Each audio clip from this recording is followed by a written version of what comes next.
अब क्योंकि मादुरो की गिरफ्तारी हो चुकी है, सबको इंतजार था कि भारत का रिएक्शन इस पे क्या आने वाला है। तो भारत ने पहली बार मादुरो की गिरफ्तारी पर बोला है कि हम वेनेजुएला के साथ हैं, बातचीत से समाधान हो सकता है। ये भारत का रिएक्शन है। इसके साथ साथ आपने देखा चीन और रशिया ने भी वेनेजुएला को लेकर समर्थन दिया था। हम आपको बताएंगे इस वीडियो में सब कुछ विस्तार से। नमस्कार, आप देख रहे हैं न्यूज़ 18 का डिजिटल प्लेटफॉर्म और मैं हूं आपके साथ श्रुति श्रीवास्तव। भारत ने वेनेजुएला और अमेरिका के बीच तनाव पर पहली बार अपनी प्रतिक्रिया दी है। भारत ने कहा है कि वेनेजुएला में इस वक्त जो हालात बने हुए हैं वे बेहद चिंताजनक हैं।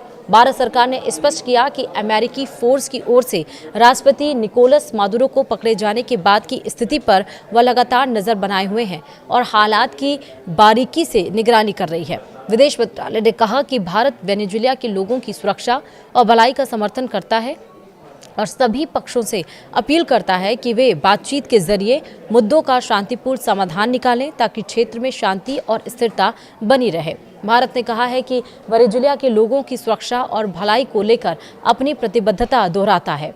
काराकास स्थित भारतीय दूतावास वहां रह रहे भारतीय समुदाय के संपर्क में है और मौजूदा हालात में उनको हर संभव सहायता प्रदान करता रहेगा।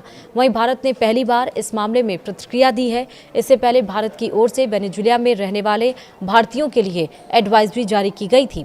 मंत्रालय ने यह भी कहा है कि काराकास स्थित भारतीय दूतावास वहां रह रहे हैं, भारतीय समुदाय के संपर्क में है और उन्हें हर संभव सहायता उपलब्ध कराई जा रही है। भारतीय नागरिकों को वेनेजुएला की सभी गैर आवश्यक यात्रा से बचने की सख्त सलाह भी दी जाती है।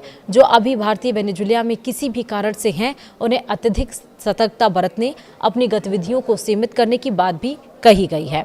वहीं वेनेजुएला के राष्ट्रपति निकोलस मादुरो और उनकी पत्नी सिलिया फ्लोरेस इस समय अमेरिकी हिरासत में हैं। उन्हें 3 जनवरी को काराकास में की गई एक अमेरिकी सैन्य कार्रवाई के बाद पकड़ा गया था और इस ऑपरेशन की घोषणा अमेरिकी राष्ट्रपति डोनाल्ड ट्रंप ने की थी।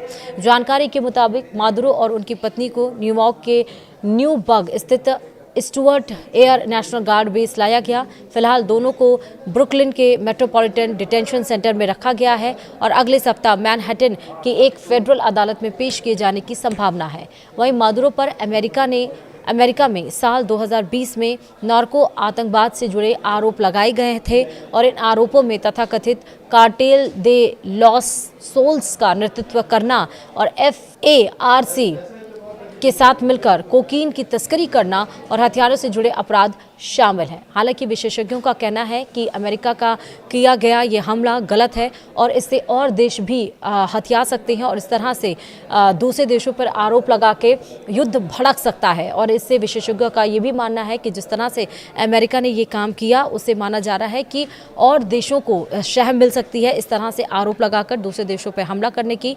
यहाँ तक कि विशेषज्ञों ने यह भी कहा कि वेनेजुएला और जब जो बाइडन राष्ट्रपति थे तो तब भी रिश्ते सही नहीं थे, लेकिन जो बाइडन ने इतना सख्त एक्शन नहीं लिया कि लेकिन जो ट्रंप प्रशासन है वो आक्रामक सरकार है, वहाँ की आक्रामक शासन है, इस वजह से ट्रंप ने ये कदम उठाया है। हालांकि भारत ने रिएक्शन दिया, लेकिन विशेषज्ञों का मानना है कि अमेरिका का ये कदम इस समय सही नहीं है।